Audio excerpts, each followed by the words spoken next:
5 दिवसापासूनचा जो संप आहे त्यामध्ये साधारणतः 360 नर्सिंग स्टाफ जो आहे तो स्ट्राईकवरती आहे।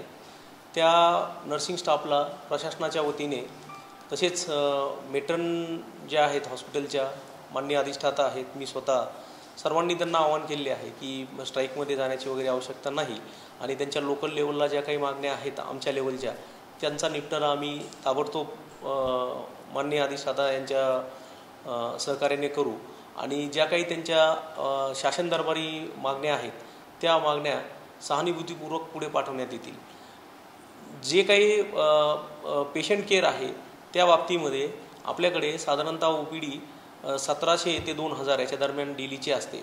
तर OPDवरती स्ट्राईकचा तसा काही परिणाम जाणवत नाही आहे, परंतु IPDला किंवा ऑपरेशन थिएटरमध्ये नर्सिंग स्टाफ जो ट्रेंड असतो त्याची आवश्यकता असते। तर याच्यामध्ये ज्या काही ट्रेंड स्टाफ जो असतो तो पण स्ट्राईकवर असल्यामुळे काही इमर्जन्सी सर्जरीज वगैरे जे आहेत त्या आपण कुठेही हॅम्पर होऊ दिलेल्या नाही आहेत। जसं की समजा हेड इंजुरीचा आहे पेशंट, ज्या ठिकाणी ब्लिडिंग वगैरे जास्त होतं, ज्या ठिकाणी इमिजिएट ऑपरेटिव्ह करण्याची गरज पडते त्या सर्व सर्जरीज, तसेच सिझरियन सेक्शन, लेबर, डिलिव्हरीज ह्या सगळ्या ज्या गोष्टी आहेत त्या सगळ्या आपल्या रूटीनप्रमाणे चालू आहेत।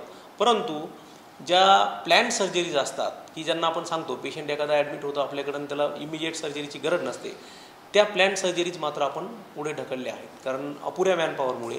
आणि ही अपुरी मॅनपॉवर जी आहे त्याचं भरून काढण्यासाठी आपण प्रायव्हेट मेडिकल कॉलेजेस आहेत त्यांना आव्हान केलेलं आहे। त्याच्यामध्ये भारतीय विद्यापीठ जे आहे भारतीय मेडिकल कॉलेज त्यांनी 50 नर्सिंग स्टाफ जो आहे student BSc nursing MSc nursing हे त्यांनी पाठवण्याचं आज दुपारी त्यांचे येतील। त्याच्यानंतर आमच्याकडेही BSc नर्सिंगचे स्टुडंट आहेत, ते पण साधारणतः 100 ते 150 स्टुडंट आहेत आणि अशा पद्धतीने आम्ही भरून काढतोय। आम्ही सिम्बायोसिस, नवले आणि इतर प्रायव्हेट मेडिकल कॉलेजला बी आव्हान करणार आहोत। बाकी छोटे छोटे नर्सिंगचे कॉलेजेस आहेत, परंतु हे जे काही मी सांगितले ते मेडिकल कॉलेजेस असल्यामुळे त्या ठिकाणी म्हणजे ट्रेंड नर्सिंग मॅनपॉवर मिळू शकतं आणि जे ससूनमध्ये काम होतं त्याच पद्धतीने त्या ठिकाणी काम होत असल्यामुळे ह्या नर्सिंगचा आम्हाला डेफिनेटली नर्सिंग स्टाफचा आम्हाला डेफिनेटली फायदा होईल। सर, किती सर्जरी पुढे ढकलल्या किंवा इतर काही परिणाम झालाय का आपल्या रेग्युलर आपण किती करतो आणि आता किती होते?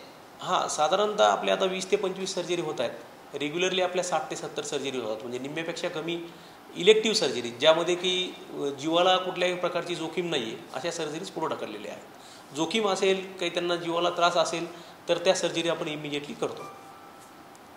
आता OPDवर त्याचा परिणाम होतोय का? कारण गर्दी पण दिसते बाहेर, मात्र उपचारासाठी रुग्णांना वेळेत भेटतोय का? त्याचे आपण काय उपाययोजना केली म्हणजे सध्या OPDसाठी तसं बघायला गेलं तर आपल्याकडे नर्सिंग स्टाफचा काही रोल नसतो त्याच्यामध्ये।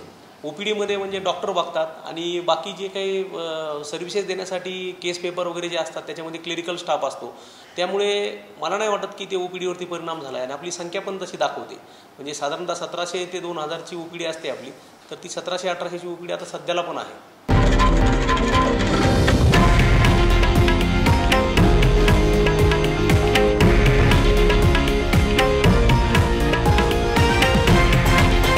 हे आहे देशातील नंबर 1 न्यूज नेटवर्क आणि आपण पाहत आहात TV9 मराठी, एकमेव।